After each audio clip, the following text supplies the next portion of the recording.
우리가 성경을 잘 이해하기 위해서는 이 당시 시대적 배경을 좀 알아야 합니다. 이 당시 이스라엘 그 유대 민족은요, 그 율법이 정해준 이 금식하는 날이 있었어요. 이 대표적으로 유대력으로 7월 10일이 우리로 치면 약 9월과 10월 사이인데요.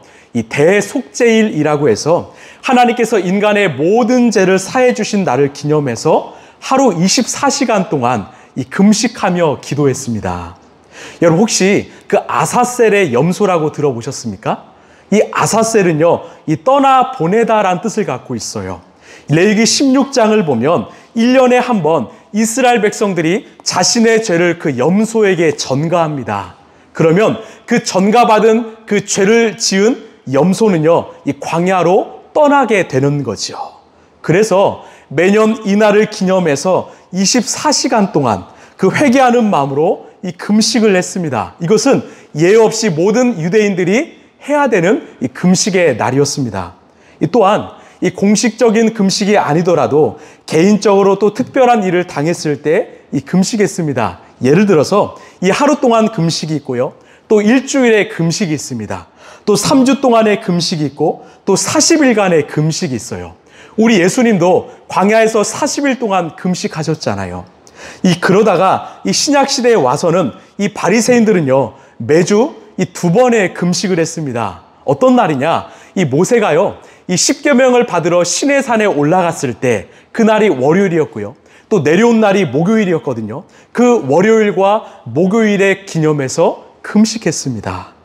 그런데 문제는 뭘까요?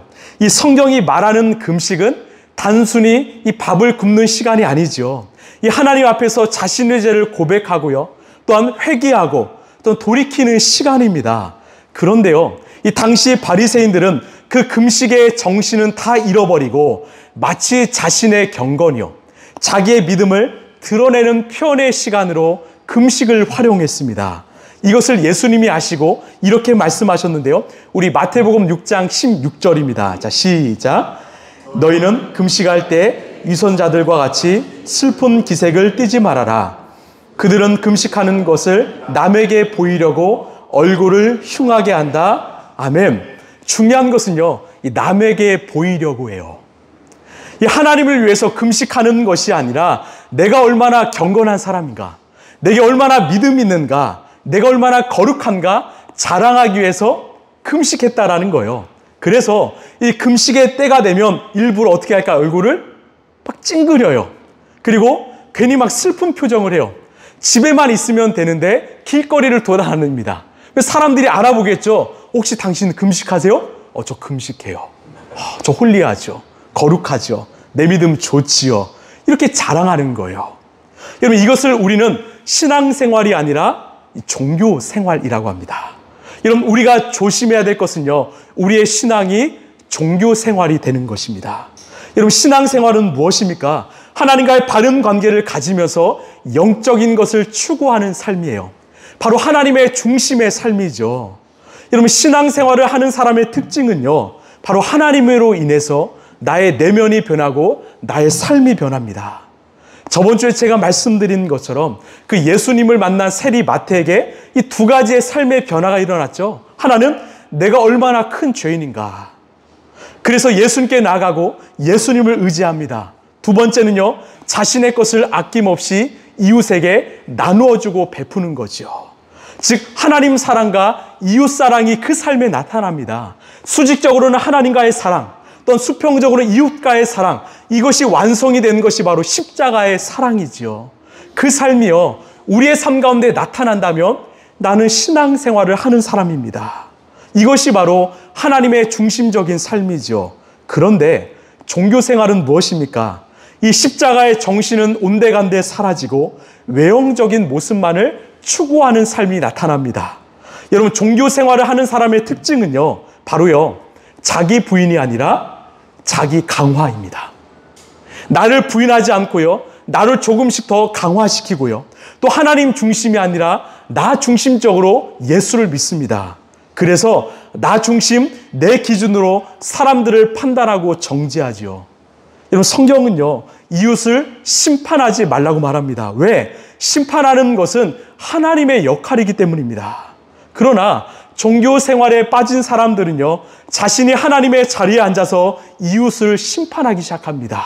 그때 예수님이 뭐라고 하시는가? 우리 마태복음 7장 7절입니다. 시작. 어찌하여 너는 남의 눈 속에 있는 티는 보면서 내 눈 속에 있는 들보는 깨닫지 못하느냐. 아멘. 무슨 말이에요? 남에게 있는 그 티끌, 작은 잘못을 지적하면서 네 안에 있는 들보 아십니까? 그 기둥을 받치는 큰 나무이죠. 그 큰 잘못이 있다는 것은 왜 너는 모르느냐? 즉, 남을 심판하지 말고 너 자신을 한번 돌아보라, 이런 말씀입니다. 여러분, 신앙생활을 오래 하시는 분일수록 우리는 말을 더 아껴야 합니다. 저와 같은 목회자는요, 더 말을 아껴야 합니다. 말보다 더 큰 마음으로 성도들을 품어야 합니다. 심판이 아니라, 정죄가 아니라 예수님의 사랑과 마음으로 우리는 이웃을 품어야 합니다. 이것이 바로 성숙한 신앙인의 모습입니다. 그런데 교회에서도요, 여러분, 우리는 예수님 때문에 상처받지 않지요. 복음 때문에 상처받지 않습니다. 오히려 말 때문에 상처받습니다. 누군가 하는 말이 나를 찌르고 베기 때문에 얼마나 상처받는 일들이 이 교회 안에 많은지 모릅니다. 저는 우리 라이프처치가 이 마음의 그릇이 더 넓어지길 소망합니다. 누구를 심판하지 않고요, 정죄하지 않고 판단하지 않고 품어주는 그런 공동체가 되길 소망합니다. 우리의 입술에요, 이 칭찬과 격려와 위로와 소망의 언어가 가득하길 소망합니다. 여러분, 이것만 지켜도요, 이 교회는 건강할 수 있습니다. 우리 오늘 18절 말씀 함께 읽겠습니다. 시작. 요한의 제자들과 금식하고 있었다. 사람들이 예수께 와서 물었다. 요한의 제자들과 바리새파 사람의 제자들은 금식하는데 왜 선생님의 제자들은 금식하지 않습니까? 아멘. 어떤 상황일까요? 바로 요한의 제자와 바리새파 사람들은요, 열심히 금식하고 있어요. 자신들은 월요일과 목요일 날 열심히 금식하는데 그 예수님의 제자들을 보니까 금식하지 않은 겁니다. 자신들을 힘들게 굶고요, 이렇게 정말 힘들어 하는데 예수님의 제자들은요, 너무나 맛있게 무언가를 먹고 있기 때문이죠. 여러분, 그거 아십니까? 내가 열심히 다이어트를 하는데 내 앞에서 가령 내 아내나 내 남편이 맛있게 치킨을 드시면 여러분, 기분이 나쁠까요? 나쁠까요? 나쁘죠. 힘들죠. 이런 상황입니다. 예수님께 질문했어요. 왜? 당신의 제자들은 우리는 금식하는데 금식하지 않습니까? 이유가 무엇입니까? 그때 예수님이 이런 말씀을 하신데 조금 엉뚱한 말씀 같아요. 우리 19절입니다. 시작. 예수께서 그들에게 말씀하셨다. 혼인잔치에 온 사람들이 신랑과 함께 있는 동안에 금식할 수 있느냐? 신랑을 자기들 곁에 두고 있는 동안에는 금식할 수 없다. 아멘.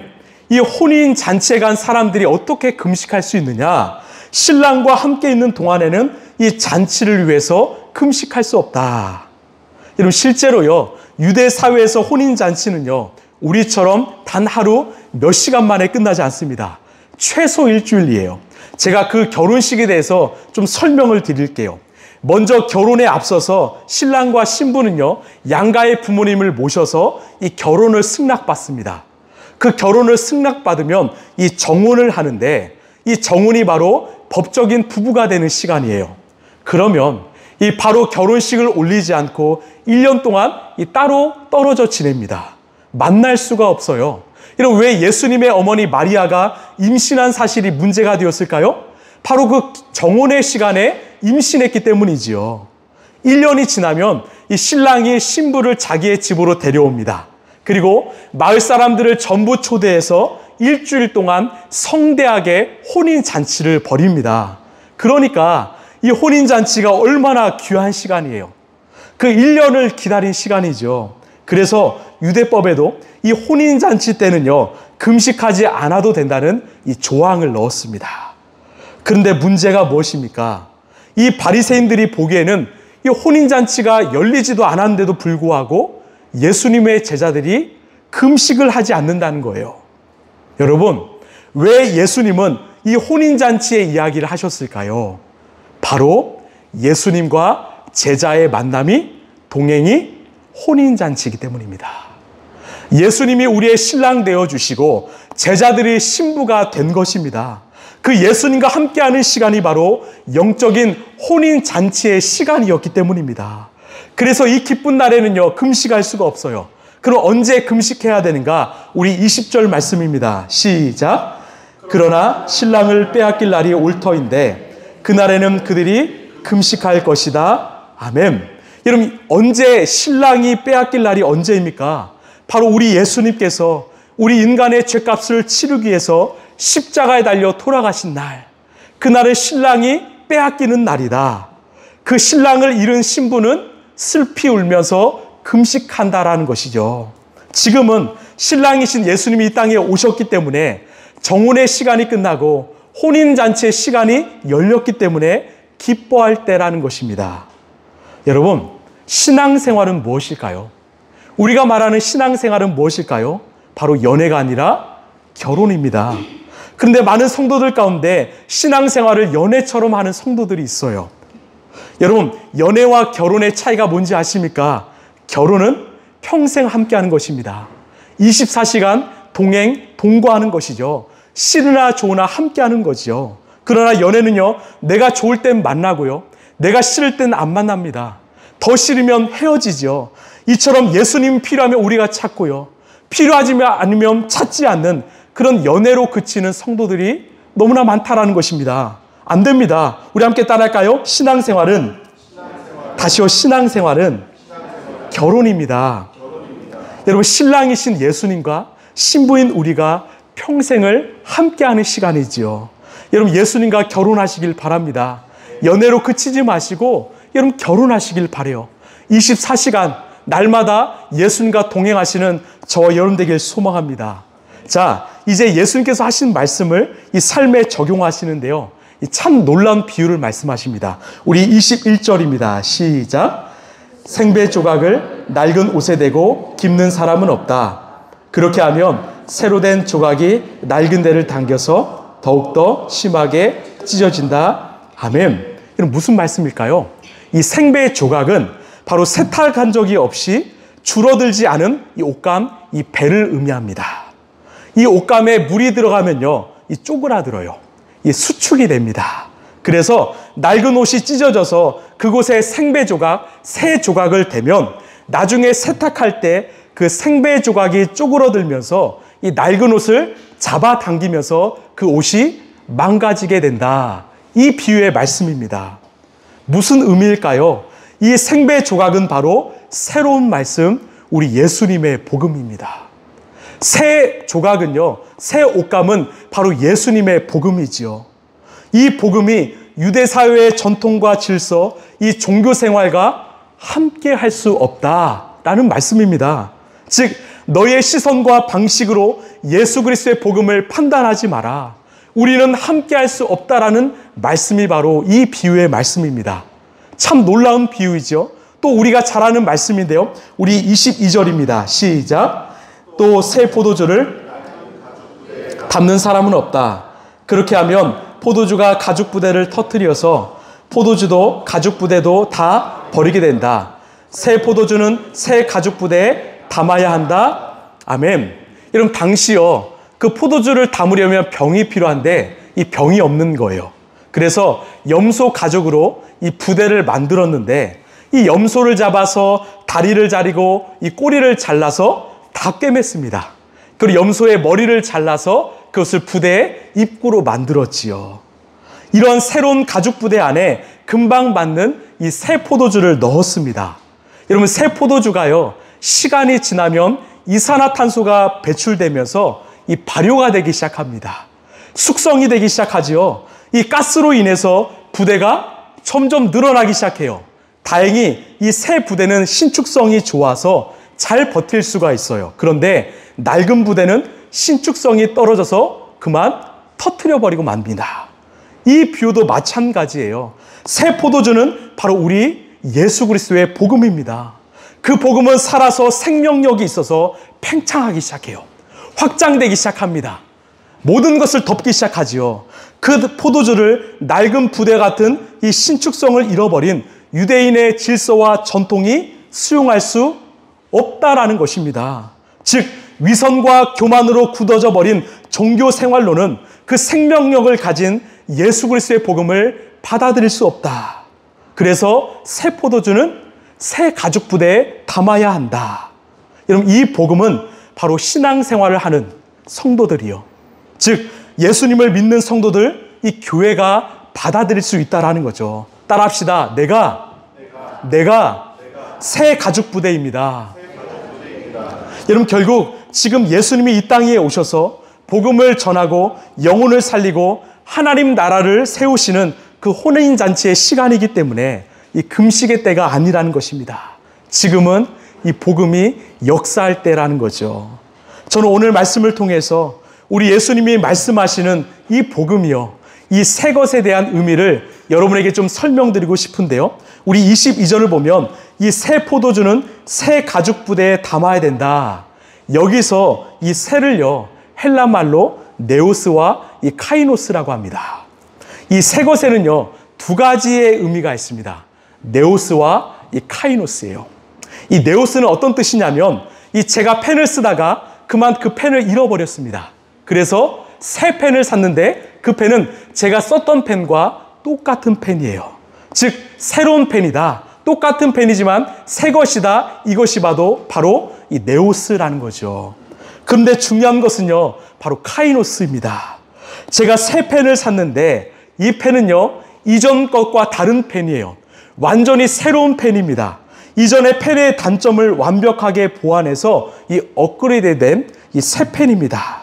이것이 바로 예수님이 말씀하시는 새 포도주, 새 가죽 부대라는 거죠. 다시 말해서 우리 예수님의 복음은요, 완전히 새 것입니다. 이 바리새인들의 것과는 본질적으로 다른 완전히 새 것이라는 거죠. 그래서요, 이 마가복음 1장에서 회당 안에 있었던 사람들이 예수님의 가르침을 듣고 뭐라고 말했습니까? 우리 마가복음 1장 27절입니다. 시작. 사람들이 모두 놀라서 이게 어찌된 일이냐? 권위 있는 새로운 가르침이다. 아멘. 여기서 바로 새로운이 바로 카이노스입니다. 예수님이 가르쳐 주신 말씀은 지금까지 내가 들어본 적이 없는 놀라운 것, 새 것이라는 거죠. 그렇다면 어떤 면에서 이 복음이 새 것일까요? 제가 네 가지로 말씀드릴게요. 이것이 바로 기독교의 핵심인데, 아직 기독교에 대해서 잘 모르신 분이 있다면 꼭 기억했으면 좋겠습니다. 첫 번째요, 하나님에 대해서 새로운 것을 가르쳐 주셨습니다. 우리가 구약 성경을 보면 이 하나님을 보통 이 심판하시는 하나님이라고 말합니다. 율법을 주시고요, 그 율법을 지키면 복을 주시고, 율법을 지키지 않으시면 저주하시는 심판의 하나님을 보통 말하지요. 그런데 예수님이 오셔서 가르쳐 주신 하나님은 어떤 하나님이십니까? 바로 사랑의 하나님이십니다. 이 사랑의 하나님이라는 개념이 그 당시 얼마나 혁명적인 가르침이었는가. 유대교뿐만 아니라 모든 종교의 신은요, 바로 심판하는 신이었습니다. 선과 악을 구분해서 심판하시는 신이 바로 그들이 믿는 신이었습니다. 그런데 우리가 믿는 하나님은 누구냐? 바로 우리를 사랑하시는 하나님이시다. 이거를 가르쳐 주신 분이 바로 예수님이라는 거죠. 우리가 잘 아는 요한복음 3장 16절입니다. 시작. 하나님께서 세상을 이처럼 사랑하셔서 외아들을 주셨으니 이는 그를 믿는 사람마다 멸망하지 않고 영생을 얻게 하려는 것이다. 아멘. 하나님이 세상을 이처럼 사랑하셔서, 우리가 믿는 하나님은 사랑하시는 하나님이시다. 여러분, 그 다음 구절도 중요합니다. 우리 17절입니다. 시작. 하나님께서 이 아들을 세상에 보내신 것은 세상을 심판하시는 것이 아니라 아들을 통하여 세상을 구원하시려는 것이다. 아멘. 그 우리 하나님을 사랑의 하나님, 구원하시는 하나님이라고 소개하지요. 더 나아가서 우리는 그 하나님에 대해서 뭐라고 말할 수 있습니까? 우리 요한복음 1장 12절입니다. 시작. 영접하는 자, 곧 그 이름을 믿는 사람들에게는 하나님의 자녀가 되는 권세를 주셨으니 아멘. 우리가 예수님을 믿기만 하면 우리는 하나님의 자녀가 됩니다. 여러분 믿으십니까? 그래서 우리는 하나님을 향해서 우리의 아버지라고 말할 수 있는 거예요. 이것이 정말 놀라운 새로운 가르침입니다. 그래서요, 우리가 할 수 있는 최고의 기도는 바로 다른 게 아니라 하나님을 아버지라고 부르는 기도입니다. 왜? 우리가 아버지라고 부를 때 아버지는 당신의 자녀인 우리에게 달려오시기 때문이죠. 여러분, 힘드십니까? 여러분, 삶에 어려움이 있습니까? 지금 하나님을 아버지로 고백하시길 바랍니다. 아버지라고 기도하시길 바랍니다. 그러면 우리의 아버지 되신 하나님께서, 우리를 사랑하시고 우리를 구원하시는 그 하나님께서 우리의 삶 가운데 찾아오신다고 주님은 말씀하십니다. 이 하나님에 대한 의미가 바뀐 것이 바로 예수님이 주신 새것 복음입니다. 두 번째로 왜 예수님이 주신 복음이 새 것인가? 바로 구원의 방법을 새롭게 가르쳐 주셨기 때문입니다. 여러분, 세상의 종교는요, 철저하게 인간의 선행, 공로를 강조합니다. 이 구원의 초점이요, 바로 나에게 맞춰진 거예요. 내가 구원받기 위해서는 내가 무엇을 해야 되는가? 내가 어떤 선행을 해야 되는가? 결국은 내가 중요한 겁니다. 내가 열심히 해야 나는 구원받을 수 있어. 이것이 바로 종교이지요. 그러나 예수님이 오셔서 이런 종교적 패러다임을 완전하게 바꾸셨습니다. 내가 무엇을 해야 될까요? 내가 어떤 선행을 해야 될까요? 아니야, 너희는 가만 멈춰. 가만히 있어라. 왜? 우리 하나님이 다 하시기 때문입니다. 여러분, 왜 바리새인들이요, 이 금식을 중요하게 여겼을까요? 금식을 하면 내가 하나님 앞에서 뭔가 이 선행, 공로가 되는 줄로 알았기 때문이죠. 내가 이틀 동안 금식했으니까 하나님이 나를 거룩하게 여기실 거야. 내가 금식했으니까 나는 구원받을 수 있어. 즉, 나의 공로와 선행을 통해서 하나님께 인정을 받으면 나는 구원받을 수 있어. 이것이 바로 종교적 사고방식입니다. 그러나 우리 예수님이 이 땅에 오셔서 이러한 종교적 사고방식을 완전히 바꿔놓으셨습니다. 아니야, 너희 인간의 공로는, 선행으로는 구원받을 수 없어. 너의 행위로는 구원받을 수 없어. 왜요? 우리가 구원받기 위해서 인간이 할 수 있는 것은 단 1%도 없기 때문입니다. 100% 다 우리 예수님이 하셨기 때문이죠. 이것이 바로 십자가의 사건 아닐까요? 우리 예수님께서요, 십자가 위에서 가장 마지막으로 뭐라고 말씀하셨습니까? 내가 다 이루었다. 무슨 말이에요? 내가 너희들의 죄값을 다 치루었다. 내가 다 해결했어. 끝냈다라는 것입니다.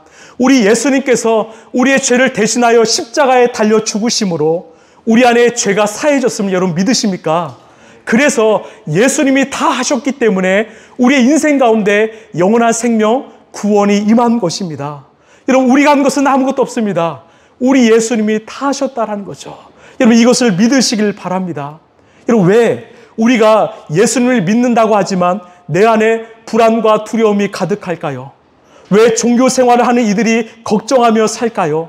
늘 우리는 이런 고민하지 않습니까? 내가 얼마나 노력해야, 내가 얼마나 선행을 해야, 내가 얼마나 많이 바쳐야 우리 주님이 인정하시고 나를 구원하실까? 아닙니다. 그런 인생은요, 계속 신앙생활을 해도요, 지치고 또 지칩니다. 결국 번아웃이 오지요. 왜? 내 힘으로 하기 때문입니다. 여러분, 왜 예수님이 복음이실까요? 우리가 예수님을 믿기만 하면, 우리가 예수님의 이름을 부르기만 하면, 우리가 예수님을 붙잡기만 하면, 우리가 예수님을 내 인생의 주인 구주로 모시기만 하면 우리 예수님이 다 하시기 때문입니다. 그래서요, 복음을 가진 사람은요, 걱정과 근심이 사라집니다. 참 자유가 임합니다. 여러분, 지금 내 마음 가운데 공허함이 있습니까? 어려움이 있습니까? 근심과 걱정이 있습니까? 낙심이 있습니까? 여러분, 잠시 멈추어 서서 십자가에 달리신 그 예수님, 나를 위해서 오늘 또 십자가에 달리신 그 예수님을 바라보시길 바랍니다. 이 말씀이 너무나 중요한데요. 우리 히브리서 12장 1절 2절입니다. 시작. 믿음의 창시자요 완성자이신 예수님을 바라보시다. 그는 자기 앞에 놓여있는 기쁨을 내다보고서 부끄러움을 마음에 두지 않으시고 십자가를 참으셨습니다. 그리하여 그는 하나님의 보좌 우편에 앉으셨습니다. 자기에 대한 죄인들의 이런 반항을 참아내신 분을 생각하십시오. 그리하면 여러분은 낙심하여 지치는 일이 없을 것입니다. 아멘. 여러분, 내 마음 가운데 낙심이 찾아왔다면 이 말씀을 날마다 묵상하십시오. 그리고 우리를 위해서 십자가에 달리신 그 예수님을 바라보시길 바랍니다. 우리는 예수님을 바라보기 위해서 날마다 말씀을 묵상하지요. 왜요? 말씀은 우리 예수님의 얼굴이기 때문입니다. 눈을 통해서 말씀을 보고, 귀를 통해서 말씀을 듣고, 마음을 통해서 말씀을 새기시길 바랍니다. 왜 우리 교회가요, 날마다 말씀 암송을 할까요? 이 암송은요, 말씀을 눈으로 보고, 말씀을 귀로 듣고, 말씀을 마음으로 새기는 시간이기 때문입니다. 내 마음 가운데 새겨진 말씀은요, 내가 어디에 있든지 다시 꺼내서 보고 또 볼 수 있기 때문이지요. 이것이 바로 예수님을 보는 것입니다. 여러분, 핸드폰에요, 이 말씀 어플을 까시고요, 또 작은 포켓 성경을 가지고 다니면서 수시로 예수님을 보시길 소망합니다. 그때 내 마음 가운데 참 평안이 찾아와요. 내가 예수님의 이름을 부를 때 내 마음 가운데 샬롬이 임합니다. 사단이 나를 공격하는 순간 우리가 말씀으로 나갈 때 그 사단은 사라지고 참 평안이 임할 줄로 믿습니다. 이처럼 예수님이 오셔서 구원의 방법이 완전히 새로워졌습니다. 내가 다 이루었다. 내가 다 했다. 이것이 바로 놀라운 새 것이라는 거죠. 자, 세 번째로 왜 예수님이 주신 복음이 새 것인가? 우리의 마음을 요구하셨기 때문입니다. 여러분, 우리 예수님은요, 저와 여러분의 그 마음을 원하십니다. 여러분, 왜 중세 로마 카톨릭이 부패했을까요? 이런 말이 있습니다. 외면이 화려해질수록 내면은 부패한다. 외면이 화려해질수록 나의 내면은 더 부패한다. 그들은 본질이 아니라 이 건물에 집중했기 때문입니다. 이 건물을 화려하게 지었습니다. 건물 안에 있는 성물들을 가장 비싼 금으로 만들었지요. 그래서 우리가 외국이나 또 한국에 있는 성당에 가면 와, 놀랄 수밖에 없지요. 왜? 이 성당의 건물 외벽이나 내부가 화려하고 웅장하기 때문입니다. 그러나 이것은 본질이 아닙니다. 진짜 본질은 우리를 구원하시고 영원한 생명을 주시는 바로 예수 그리스도이시죠. 그분이 계시는 우리의 마음입니다. 외면이 화려해질수록 내 내면은 부패해진다. 결국 보여지는 외면에 집착하다 보면 내 내면, 내 마음을 잃어버리게 되는 것입니다. 그래서요, 우리 개신교는 교회 건물이 아니라 우리의 마음, 내면을 더 중요하게 여깁니다. 우리 개신교는 교회 건물을 성전이라 부르지 않고 예배당이라고 부릅니다. 왜요? 성전은 우리 예수님이 거하시는 바로 우리의 몸과 마음이기 때문이죠. 우리 고린도전서 3장 16절입니다. 시작. 여러분은 하나님의 성전이며 하나님의 성령이 알지 못합니까? 아멘. 여러분, 우리의 몸과 마음이 성전이면 여러분 믿으십니까? 우리 안에 예수님이 거하시기 때문에 우리가 성전이라는 거예요. 우리가 교회라는 거죠. 그래서 내 마음을 잘 지키시길 바랍니다. 내 마음을 잘 지키시길 바랍니다. 우리 라이프처치도요, 어떤 건물에 욕심을 내고 싶지 않습니다. 우리 주님이 허락하신다면 이 주중에 기도할 수 있는 공간과 함께 운동할 수 있는 공간이면 이 충분하지요. 이 창고처럼 투박해도 괜찮습니다. 우리는 더욱더 본질 예수 그리스도께 집중하길 원합니다. 우리의 몸이 성전 교회임을 깨달아 우리가 더 거룩에 힘쓰길 원합니다. 예수님은 건물이 아니라 외면이 아니라 내면, 우리의 마음을 원하셨기 때문이죠. 이것이 바로 새로운 가르침이었습니다. 마지막으로 네 번째입니다. 바로 예수님이 주신 복음이 왜 새 것인가? 우리에게 참 기쁨을 주시기 때문입니다. 제가 좋아하는 이 목회자 중에 이 존 파이퍼라는 목사님이 계십니다. 이 존 파이퍼 목사님은 자신을 기독교 희락주의자라고 말해요. 즉, 나는 기뻐하는 목회자이다라는 뜻이죠.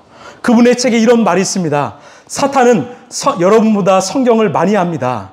심지어 예수님 앞에서도 성경을 인용했습니다. 그러나 그가 말한 성경 말씀은 능력이 없습니다. 왜요? 하나님을 사랑하지 않기 때문입니다.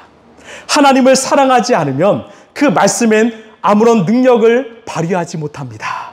그러면서 이렇게 말씀합니다. 예수님을 믿고 따르는 것은 희생이 아니라 기쁨 그 자체입니다.